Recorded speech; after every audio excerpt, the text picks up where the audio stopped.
স্বাগত নিউজ 24 চট্টগ্রাম প্রতিদিনে আপনাদের সাথে আছি আমি সোহাগ বক্স। যাচ্ছি পুরো খবরে। চট্টগ্রামের রাউজানে পরিত্যক্ত গভীর নলকূপে পড়ে প্রাণ হারিয়েছে 3.5 বছরের শিশু মেজবাহ। দীর্ঘ চেষ্টায় শিশুটিকে উদ্ধার করা হলেও শেষ পর্যন্ত তাকে বাঁচানো যায়নি। এই ঘটনায় এলাকায় শোকের পাশাপাশি ক্ষোভ ছড়িয়ে পড়েছে। আকরাম হোসেনের রিপোর্ট, ছবি তুলেছেন আবু জাবেদ। বুধবার বিকেল 4:30টার দিকে রাউজান উপজেলার কদলপুর ইউনিয়নের দক্ষিণ জয়নগর বড়ুয়াপাড়া এলাকায় বাড়ির পাশে খেলছিল শিশু মেজবাহ। হঠাৎ পাশের একটি পরিত্যক্ত নলকূপের গর্তে পড়ে যায় শিশুটি। খবর পেয়ে দড়ি ও বাঁশের সাহায্যে প্রায় 1 ঘন্টা উদ্ধারের চেষ্টা করেন স্বজন ও স্থানীয়রা। ওই সময় শিশুটি জীবিত এবং সাড়া দিচ্ছিল বলে জানান তারা। আমার ভাই কাঁদছিল, আমি এসে জেগেছিলাম। আমি তারপর আম্মুকে ডাকছিলাম, আম্মু আসছিল, আম্মু সবাই গ্রামবাসীকে ডাকছিল। আমি আন্টাইটা ওকে আবার বলা হলো, আবার দোস্ত একটু করে টান দিছি, ও একটু সোজা হয়ে দাঁড়াইছে গর্তের ভিতর। বিকেল 5টার পর ঘটনাস্থলে পৌঁছায় ফায়ার সার্ভিসের 6টি ইউনিট। রাত 8:15টার দিকে শিশুটিকে উদ্ধার করে রাউজান উপজেলা স্বাস্থ্য কমপ্লেক্সে নেওয়া হলে মেজবাহকে মৃত ঘোষণা করেন চিকিৎসক। আমরা এসে বাচ্চাটার প্রথম লড়াচড়া দেখতে পাচ্ছি, পরে আমরা অক্সিজেনের ব্যবস্থা করছি। স্থানীয়দের অভিযোগ, পরিত্যক্ত গভীর নলকূপের গর্ত ভরাট না করায় এই দুর্ঘটনা। আমি অবশ্যই এটা সংশোধন চাই সরকার থেকে। এই কাজগুলো যারা করে তারা থেকে অবশ্যই এই কাজগুলো কি ভালো করে মনোযোগ দেওয়া দরকার। গাফিলতি হচ্ছে এই যারা করছে গাফিলতি, আমরা আশা করব গাফিলতি যেন না করে অন্য কোনো মার বুক খালি না করার মতো আর কি। এ ঘটনায় এলাকায় শোকের পাশাপাশি গর্ত ভরাটে অবহেলা করায় সংশ্লিষ্টদের শাস্তির দাবি জানিয়েছে স্থানীয়রা। Desk report, news 24। ফেনী 3 আসনে বিএনপির সংসদ সদস্য প্রার্থী আব্দুল আওয়াল মিন্টুর গণসংযোগে উচ্ছ্বাস ছড়িয়ে পড়েছে। বৃহস্পতিবার দিনব্যাপী দাগনভূঞা উপজেলার পূর্ব চন্দ্রপুর ও রাজাপুর ইউনিয়নের বিভিন্ন ওয়ার্ডে গণসংযোগ ও পথসভা করেন।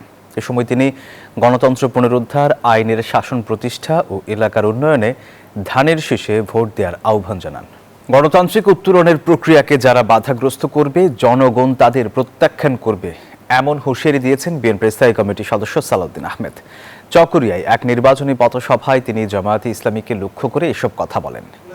আমাদের একটি পরিকল্পনা আছে এই দেশের মানুষের জন্য, এই দেশের জন্য। সেই পরিকল্পনা নিয়ে আমরা এগোচ্ছি। আর আমাদের সাথে যারা প্রতিদ্বন্দ্বিতা করছে নির্বাচনে, তারা কেবল এটাই বলছে যে ওই মার্কায় ভোট দিলে জান্নাতে যাওয়া যাবে। বিএনপির ভাইস চেয়ারম্যান বরকতুল্লাহ বুলু জামায়াতকে উদ্দেশ্য করে বলেছেন, খালেদা জিয়া দুধ কলা দিয়ে সাপ পুষেছেন, এখন তারা ফনা তুলছে। সকালে নোয়াখালীর বেগমগঞ্জে শরীফপুর ইউনিয়নের উঠান বৈঠকে এমন মন্তব্য করেন। এ সময় তিনি আরও বলেন, জিয়াউর রহমান সুযোগ না দিলে জামায়াত কখনো রাজনীতি করার সুযোগ পেত না। বৈঠকে দলীয় নেতাকর্মীরা উপস্থিত ছিলেন। আগামীকাল নোয়াখালীতে অনুষ্ঠিত হবে জামায়াতে ইসলামের নির্বাচনী সমাবেশে বক্তব্য রাখবেন জামায়াতের আমির ডাক্তার শফিকুর রহমান। শুক্রবার সকালে 11টায় নোয়াখালী জেলা স্কুল মাঠে অনুষ্ঠিত হবে এই সমাবেশ। এরই মধ্যে সকল প্রস্তুতি সম্পন্ন হচ্ছে বলে জানিয়েছেন নোয়াখালী জেলা জামায়াতের আমির ইসহাক খন্দকার। দর্শক, নির্বাচনী সমাবেশে লক্ষাধিক লোকের সমাগম ঘটবে এমনটাই আশা স্থানীয় নেতাকর্মীদের। নোয়াখালীর সমস্যা, বিমানবন্দর স্থাপন ও বিভাগ সহ বিভিন্ন বিষয় নিয়ে বক্তব্য রাখবেন বলে আশা তাদের। ফেনীতে নির্বাচনী সমাবেশে প্রধান অতিথি হিসেবে বক্তব্য রাখবেন জামায়াতের আমির ডাক্তার শফিকুর রহমান। দর্শক, চট্টগ্রামের সাতরাঙ্গুনিয়ায় ধানের শীষ প্রতীকের প্রার্থী হুম্মাম কাদেরের নির্বাচনী সমাবেশ চলছে। সেখানে আছেন আমাদের সহকর্মী নয়ন বড়ুয়া জয়। সরাসরি যুক্ত হচ্ছে তার সাথে। জয়, সমাবেশের কি খবর আছে আপনার কাছে জানাবেন আমাদের। ধন্যবাদ সোহাগ আপনাকে। দেখতে পাচ্ছেন যে চট্টগ্রাম 7 বলতে ডাঙ্গুনিয়া আসরে হুম্মাম কাদেরের যে ধানের শীষ প্রতীক নিয়ে কিন্তু গণমিছিল শুরু হয়েছে। গণমিছিলের পরপরে সমাবেশ হচ্ছে। এখানে দেখতে পাচ্ছেন এখানে হাজার হাজার এলাকার মানুষকে নিয়ে কিন্তু সমাবেশটি করছে, নির্বাচনী সমাবেশ। এখন হুম্মাম কাদের চৌধুরী বক্তব্য দিচ্ছেন। আমরা একটু দেখানোর চেষ্টা করছি হুম্মাম কাদের চৌধুরী যে বক্তব্যটা দিচ্ছে, সেই হুম্মাম কাদের বক্তব্যটা কিন্তু আমরা শোনানোর চেষ্টা করছি।